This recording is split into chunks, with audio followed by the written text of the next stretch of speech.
I'm Rebecca Gao, and I'm the Executive Director at Stand for Children Arizona. The landscape is incredibly partisan, but the fact is that there's only a one-person majority in either state chamber. You'd think that would create a more bipartisan environment. Instead, that far-right contingent dig in their heels even more. The governor of Arizona has an agenda to take the tax cuts for the wealthy that were enacted last year and to actually give more tax cuts.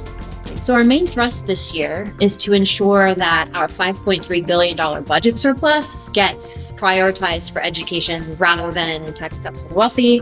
Let's invest in our kids and families. So Impact Fellows Fund has allowed us to do this in new ways. In addition to doing what a traditional nonprofit would do, we've been able to layer on political campaign tactics, mailers, text banking, canvassing, and postcards to their legislators. I've had legislators take them to the floor and wave them around.